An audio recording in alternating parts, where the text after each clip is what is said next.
Hey Eugenia, it's Dustin. What's up?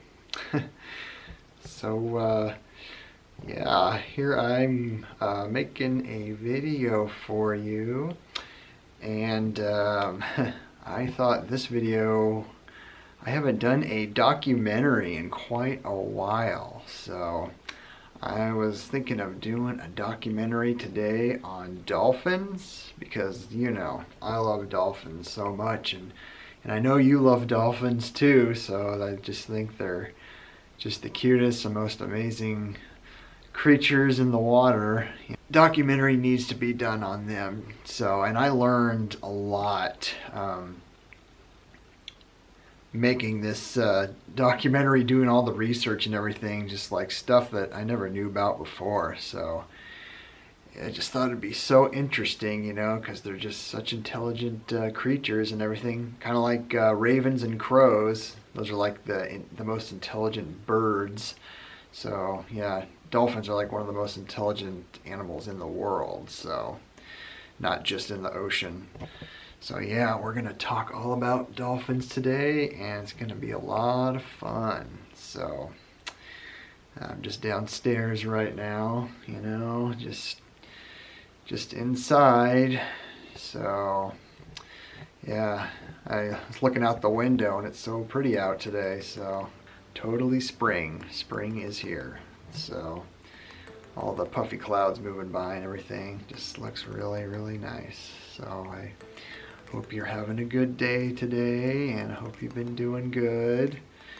And okay, so I'm going to head upstairs now, and we're going to start talking all about dolphins. So I think this is going to be a lot of fun. So dolphins are just amazing creatures. I mean, they're just so intelligent, they're so cute. They're one of the most intelligent animals in the world, and they are the most intelligent animals in the ocean by far. And a dolphin is actually considered a marine mammal because they can't breathe through gills like a normal fish does. So they have to surface the water like a whale does, and they have a blowhole at the top of their body so that they can breathe, and then they hold their breath when they go back down underwater. So that's kind of why they're called a marine mammal. Plus, they give birth to live young just like a mammal does on land, whereas fish will lay like thousands of eggs, and then the male will fertilize the eggs, and they don't need any parental supervision. But dolphins, I mean, they're just like land mammals where they need their parents to help them grow up and learn how to do things. So that's kind of why they classify it as a marine mammal. There's currently 42 species of dolphins living throughout the waters all over the world today. And that is further broken down into 6 families of dolphins, with the most popular dolphin, of course, being the bottlenose dolphin. And the bottlenose dolphin is the one I want to talk about the most today, because I think it's the one that everyone knows the most and just loves so much. Other species of dolphins include the short-beak common dolphin, and they're one of the most common dolphins in the world. Then there's the southern right whale dolphin, and that dolphin is only found in the southern hemispheres. Then there is the white-beaked dolphin, and that dolphin is found in the cold waters of the North Atlantic. Then there is the Tucuxi dolphin, and this is actually interesting because this one is found around South America, and this is a freshwater dolphin, because I found it really interesting that there's not just saltwater dolphins, but there's freshwater as well. And the Tucuxi dolphin lives like in the rivers and the waterways around the Amazon rainforest in South America, and it is I think it is one of, or is the smallest dolphin in the world. So the bottlenose dolphin, this one has definitely been studied and documented more than any other dolphin in the world. They are, of course, saltwater dolphins, and they prefer waters that are tropical or a temperate type of region in temperature in the ocean. But they mainly prefer, of course, the warmer waters through Central and South America. Of course, they can be found in places like the Caribbean Sea, Bermuda, off the shores of Florida. A lot of them have been found all the way from New York State all the way down to Florida along the southeast coastline. And here out west, they're on the coastlines of California, Oregon, and up into Washington. So, and of course Hawaii too. They're found over there, but they're off of many and all coastlines here in the U.S., in the Americas, excluding Canada. So they're pretty common around here off of our shores. Yeah, bottlenose dolphins live in quite a vast array of habitats, but the most common is going to be here offshore in the ocean. But they can also be found in bays and gulfs and estuaries and all kinds of inlets close to shore as well, because they do like those shallow waters. But there are some of these dolphins that do like the deeper waters that are way far offshore out in the ocean along the continental shelf. So some of them will gather there as well. I guess it's just kind of their preference. Yeah, bottlenose dolphins have quite a big lifespan, living from 40 to 60 years old. I mean, that's quite a bit. And most of the dolphins at around 60 years old are females. So the females do tend to outlive the males quite often. Yeah, and on bottlenose dolphins, of course, their most defining feature is going to be their snout in front, which is about a 3-inch long snout called a rostrum. And they do range in quite a different multitude of colors, usually light gray to darker gray throughout the body, and it can even be black up near the dorsal fin on the top of their bodies. But yeah, some of them can be a little bit more multicolored. But yeah, usually the light gray, dark gray combination, that's of course usually the one that everybody knows about. And of course, on the belly of the dolphin, they're usually going to be almost completely white. On all these dolphins, they're going to have a white belly. So, and some of the bottlenose dolphins are going to be a lot smaller closer to shore than ones that tend to want to be out further in the ocean. And I tend to think that's probably because of the environment they're in. Out in the deep ocean, I mean, there's a lot of room, you know, it's huge, it's deep, you know, there's no confining anything. So I think their bodies can naturally grow bigger when they're further out at sea than when they're close to shorelines, shallow waters. You know, their bodies just kind of adapt to that smaller, shallower environment, you know, right next to land. So, of course, the body of the bottlenose dolphin is very smooth and slippery to the touch. It almost kind of feels rubbery like, is what they're saying. And of course, you know, it has to be so that they can glide gracefully through the water when they're swimming around. So bottlenose dolphins can get pretty big. They can grow up to 9 to 12 feet, and they can weigh between like 330 pounds all the way to over 600 pounds. So they can get pretty big. So I think depending on the environment they're in. Yeah, I just had no idea that they could get that big, so that was pretty mind-blowing, because I kind of tend to think of them as a smaller animal, but that was a big surprise, but that's pretty cool. Yeah, I just think the dolphin's face is just so cute with their charismatic little twinkly eyes and everything looking at you. And yeah, their eyes are, you know, usually just back behind their the mouth, just right above it on either side. And surprisingly, I didn't know this, they actually have ears too, and those ears are little holes that are right below their eyes, right back there on either side, so that they can hear. I guess you got to look really close because it's really hard to see. But yeah, I always wondered that, but that's where they are at. And like I was saying in the beginning of the video, they actually have blowholes on the top of their head, just like a whale does. And it's a muscle that is a little flap on top that opens, of course, when they come up for air so that they can take a breath, and then the flap closes, and then they submerge back down just like a submarine going underwater, holding their breath for a long time. So, and of course the dolphins have their cute little flippers on either side, and those are about 15 to 20 inches long. And of course they help them swim and maneuver through the water so they can spin around and, you know, glide to however they want to go, just like the rudder on a ship. So, and an interesting fact about their flippers, I didn't know this, but it actually helps them regulate their body temperature throughout their body on either flipper. So yeah, that's kind of like humans, because a lot of temperature has to do with our hands, the top of our head, and our feet is how our temperature is regulated. So theirs come from their flipper, and I guess it's constructed very similarly to a human hand. I mean, of course, it doesn't have fingers or anything, but the structure inside underneath is very similar to the human hands. It kind of reminds me of the show from the 60s called Flipper. You know, Flipper, Flipper, king of the sea, he's faster than lightning, no stronger than he. I think it goes something like that. I used to watch that a lot as a kid, the show Flipper.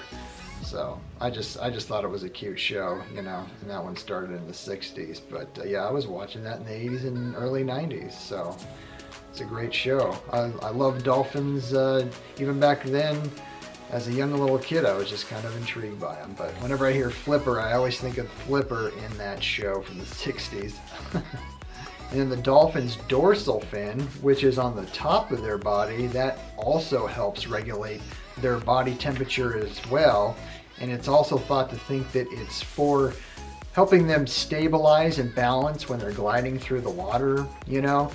Kind of like on an airplane, you know, the tail fin on an airplane, if that fin wasn't there, the plane would not be able to fly. So it's kind of the same thing, that dorsal fin helps stabilize when they're swimming, so they can help correct their situation and attitude and everything else in the water when they're swimming through. So, and of course on the back of the dolphin, right at its tail, it has those two horizontal tail fins on the back, and those are actually called flukes.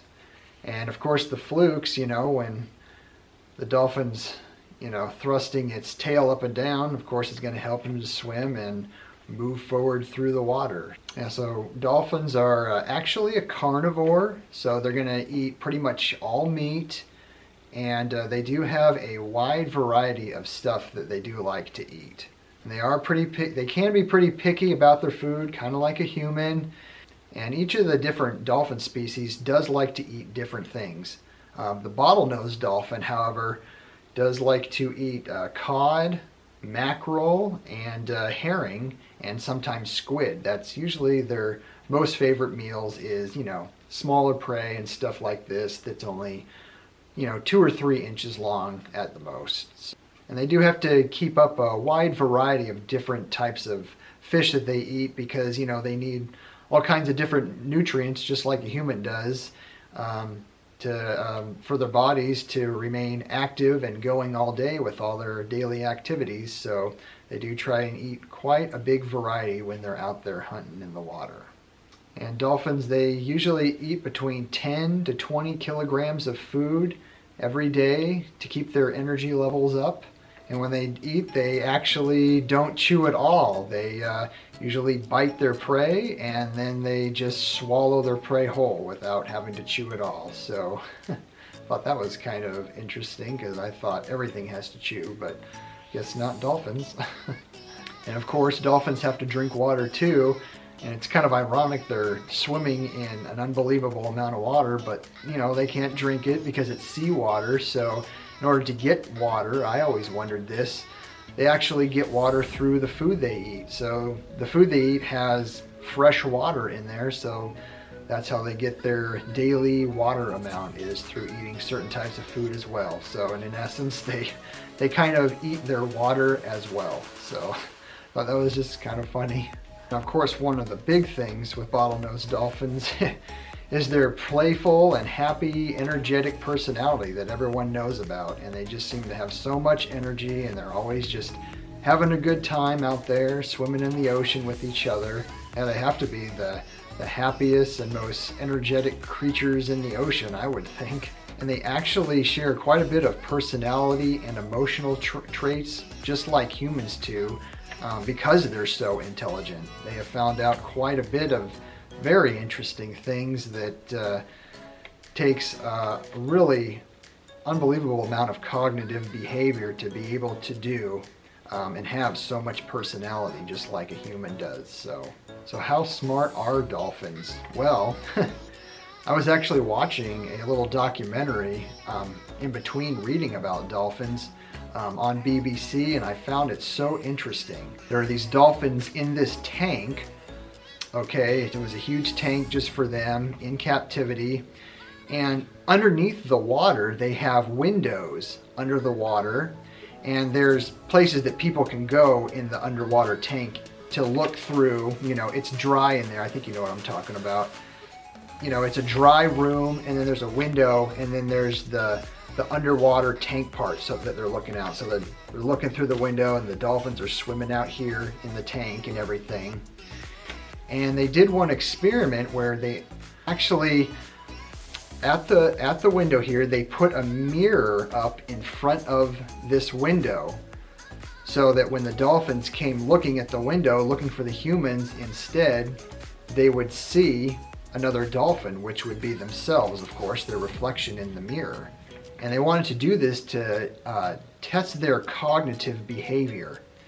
So when the dolphin first, you know, came up to the mirror, it was just so curious, you know, coming up, you know, like this, and looking, and it was looking, and it started to show signs of self-recognition, which is interesting.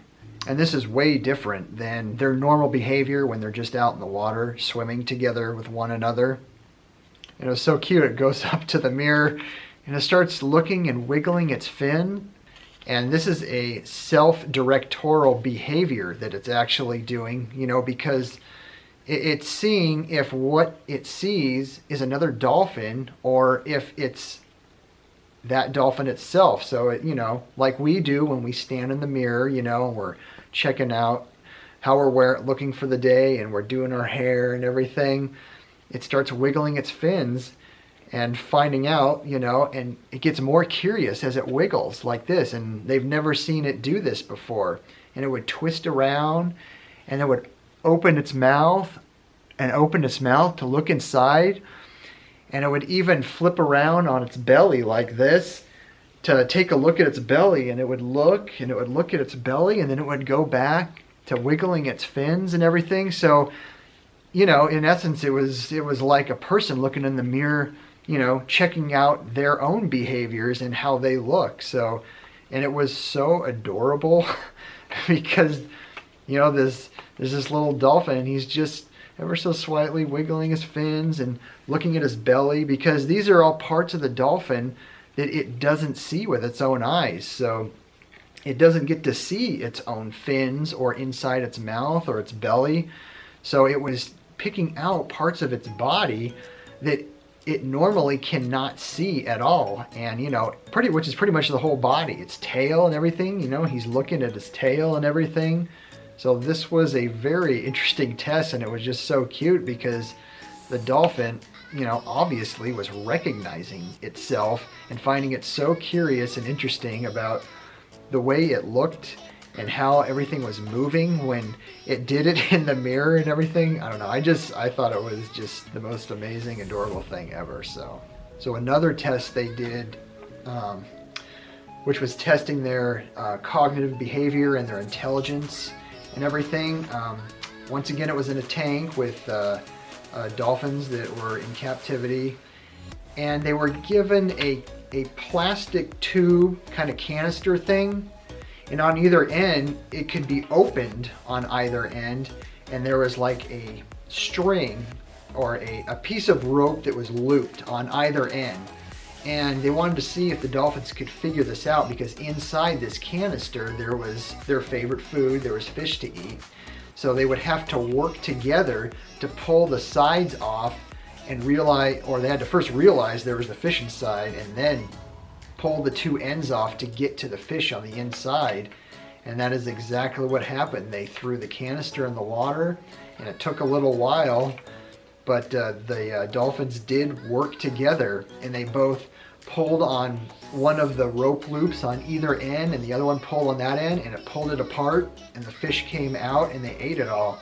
So it's kind of like a crow or a raven that can problem solve and use tools to figure things out. And I just thought that was just totally amazing that they can figure this out so well, you know.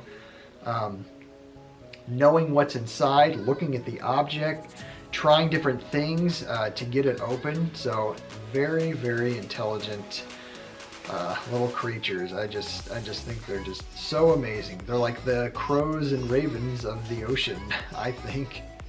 So dolphins are highly sociable creatures, of course. I mean, you can find them, a lot of them together. And they actually group together in what's called a pod. And the pod usually consists of between 2 to 30 dolphins. That's the usual size for a pod. There have been these super pods that have been seen where there's been like 1,000 dolphins in this pod, sometimes a little bit more, but sometimes they can be like extremely big. But that's kind of a rare case. It's usually the 2 to 30 members in a pod that they go together as their socializing family. And you would think these pods would just consist of a bottlenose dolphin in the pods, but you know, they actually adopt other types of dolphins into their pod too, so you don't have to be all the same species. They don't discriminate against that at all. So it's actually welcomed. Other species of dolphins are allowed to join their pod, and vice versa. They will join the pod of another species of dolphin. So I think they see a lot of similarities in each other, even though they might all look a little different, which I think is an amazing thing. And of course, why do they like to group together in pods? Well, you know, it just makes it a lot easier to survive, you know, hunt for food, and of course predators, you know. Predators are prevalent in the ocean, so, you know, having strength in numbers, if you're in a large pod, it just makes things a whole lot safer because no one's going to mess with, you know, 30 dolphins or more. You know, that would be pretty crazy, you know. Not even a great white shark would want to mess with that. So pretty much protection, hunting, you know, because the bigger number in the pod, more can go out to find food and come back and let the rest of the dolphins know that they found something. Again, kind of like crows and ravens, they do the same thing. So yeah, they just work together as a team, socializing together, and you know, living together, you know, helping one another out, which is I think that's amazing. So dolphins do like to stay with their pods for many years. There's not like a binding contract that you have to stay with the pod or something, you know, kind of like a gang, you know, where you have to stay with a gang, you know, like humans do. But yeah, dolphins, you're with them, but you can also leave and you can go join another pod if you want to, and you can come back and visit. So they're, you know, they're real lenient about all that, you know. It's not a big deal if you want to try another pod out or something and then come back and visit, or even come back and just rejoin for good. So they do that a lot. I mean, and that is just like further proof of how intelligent that they are, that they have such a large brain capacity that you know, they can move between different social structures in each pod in different environments and adapt to each one, because each pod is not all the same. They do have their own you know, rules, behaviors, social hierarchy. So they can adapt between these different ones and then change back to another one when they rejoin a different pod. So, I mean, it takes a lot of cognitive intelligence to be able to keep all that in your mind. So I just thought that is really awesome. Like I was saying, dolphins do have a power hierarchy in their pods. So there is going to be a leader, and then there's going to be the second and third and fourth in command and below. So they do have this hierarchy, you know, to keep their rules and regulations and everything enforced fairly well. Even though it is pretty loose, they still want to have that.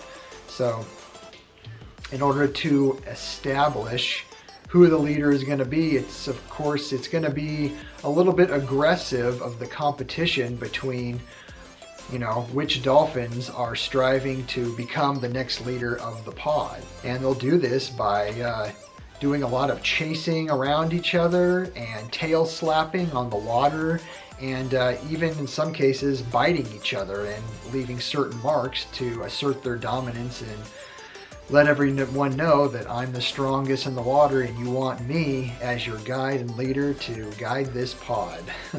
Yeah, the pod's social structure is actually made up of a lot of other things as well, such as family ties and the history that individuals have with one another, the age and the sex of the different dolphins. So all these things are going to contribute to the social structure and their ranking to how they're ranked in the pod. So they somehow figure all that out, but of course they're so intelligent that they're able to do complex things like that. And they also have preferences in which dolphins they want to remain friends with and which dolphins they don't.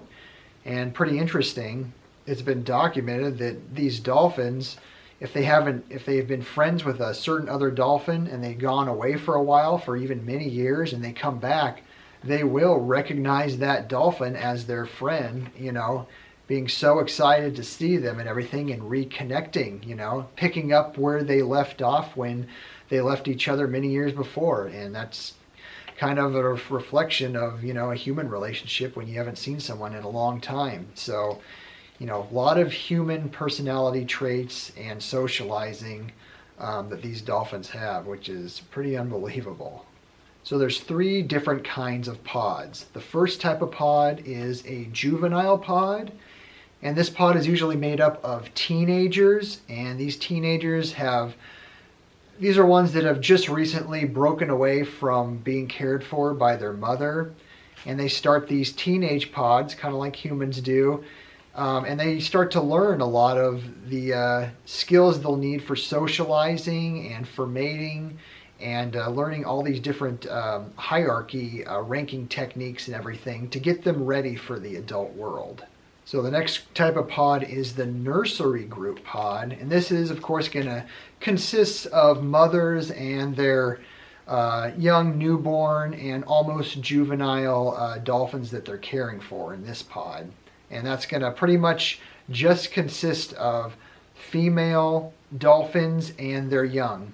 And of course their young are going to be either male or female, but no adult males at all are allowed in this nursing pod, which is just all the mothers with their young caring for them together.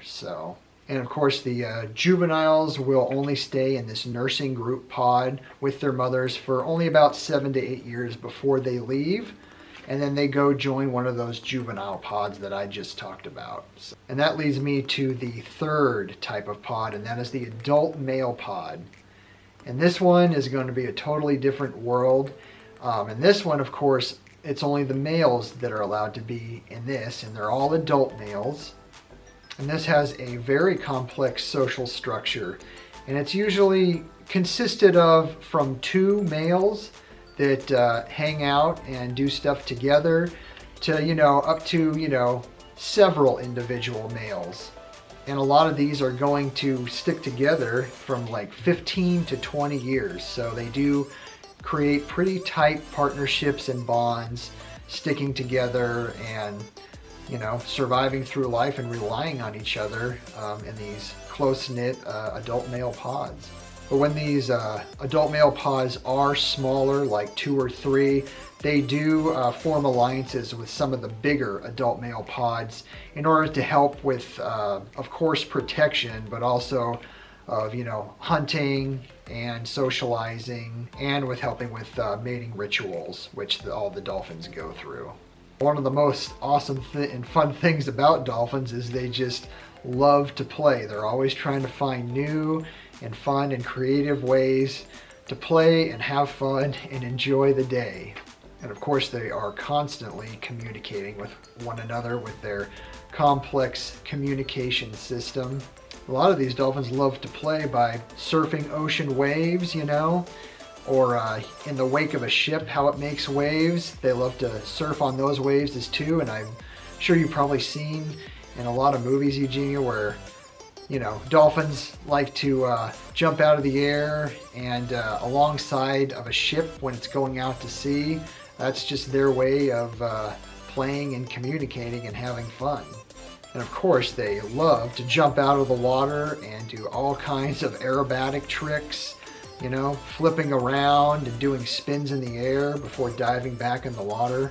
I kind of want to think of it as there's these dolphins underwater and they're like, oh yeah, you want to see what I can do? Watch this. And they jump out and they do this fancy trick and go in. He's like, oh, that was good, but here, watch what I can do. That's just kind of how I think about it in my head, is they're kind of competing with each other and showing off their aerobatic techniques. So I just think it's really funny and really cute. So I mean, dolphins are always looking for objects and food in the water, so they do also like to come up with certain games by getting an object they find, or maybe even food that they caught, and tossing it back and forth between each other, out of the water or in water. So they do make up their own games, and that includes bubbles too. They do like to play with bubbles that they'll make and blow out of their blowhole at the top, when they're underwater. So I just think that's kind of funny that they love and get amused by blowing bubbles underwater and try and make games out of it. I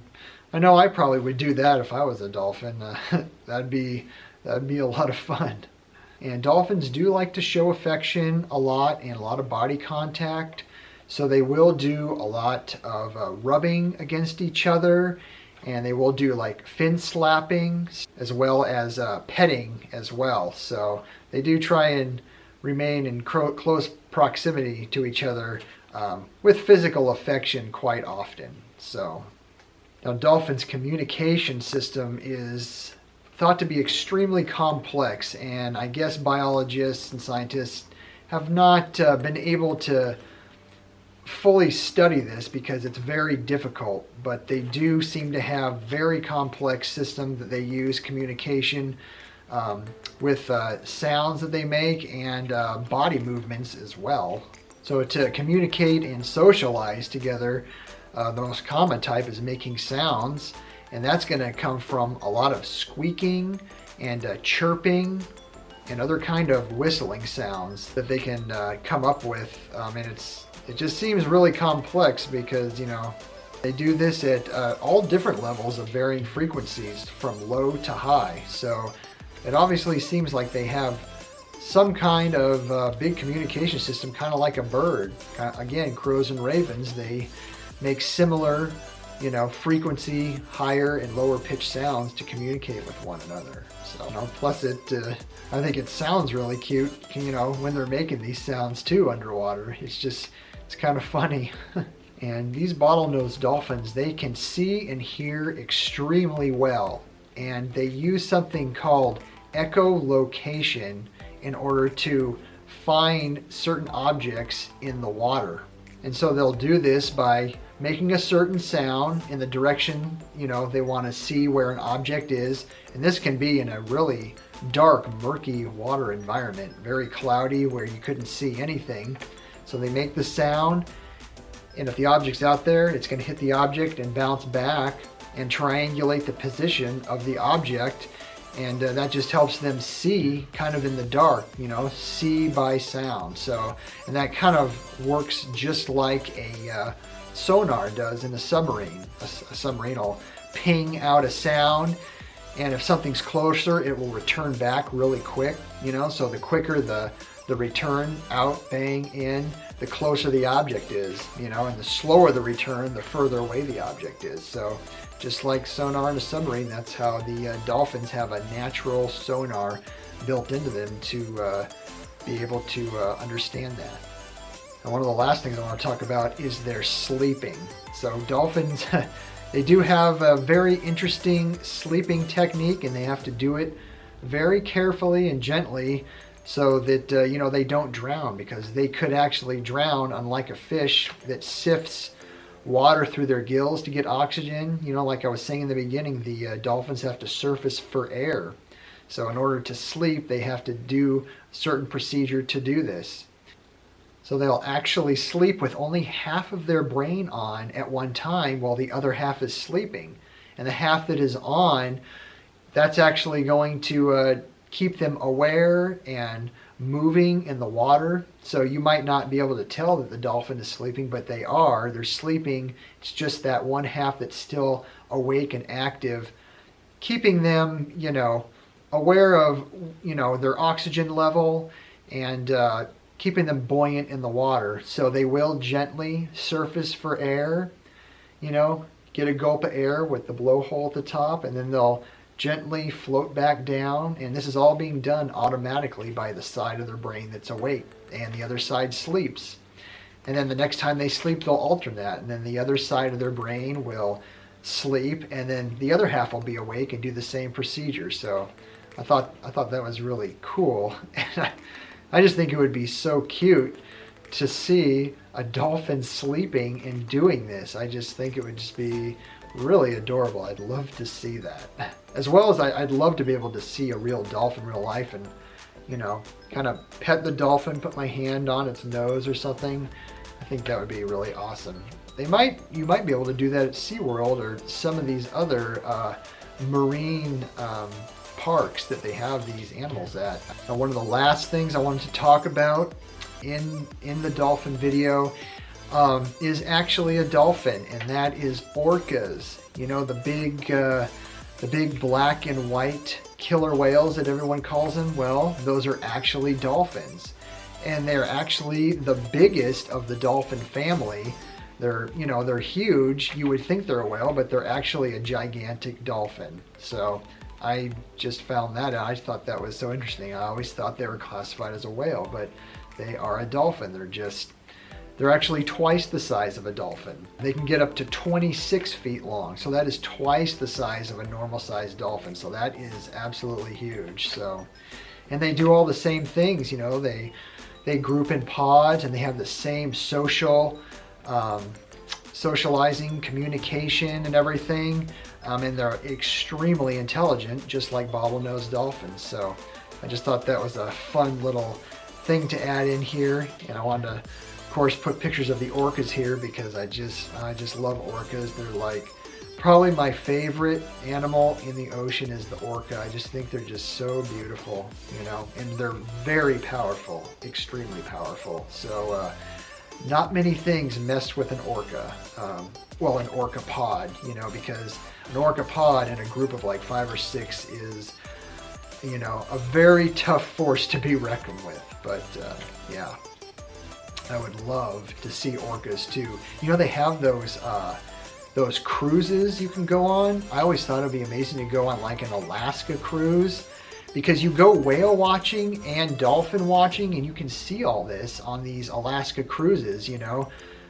They'll pull you right up really close to some of these huge whales and orcas, swimming in and out of the water, doing tricks, and dolphins too. So I think that'd be another amazing way to see them in their natural wild environment, instead of in a marine park, like SeaWorld. I mean, that would be cool too, but I think in the wild would be probably one of the most cool. And those orcas, I was reading, they swim like up to 40 or more miles per day. They need a lot of exercise and a lot of room to swim because, they're distance animals, It just keeps them at their healthiest when they're swimming long distances every day. So I thought that was a very interesting thing to find out.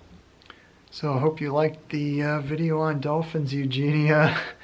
I just thought this would be a really fun documentary to do, just because I just think dolphins and the whole dolphin species, including orcas, are just some of the most amazing animals in the world, And it's, totally different from us because the ocean, I was hearing that we know more about the surface of our own moon than we know about the ocean. So I thought that was mind-blowing that we've studied the moon more than we've studied the ocean, and the ocean's right here, There's just not enough people doing it. So, but anyway, yeah, that was the video, and I hope you liked it, sweetheart. I love you so much.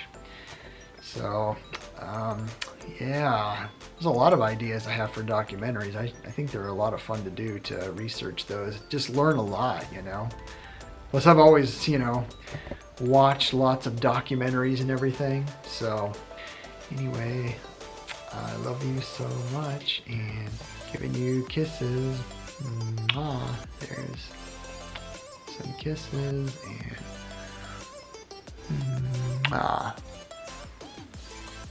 okay, there's another one. And I'm giving you hugs too. Always hugs. So I hope you are having a good day today, and it's looking real pretty out. I'm, you know, since my last video I showed you outdoors, I might as well show you again. So let me show you a pretty view today. It's really nice with mix of spotty clouds here and there and the sun peeking through. There it is. Looking real pretty out there.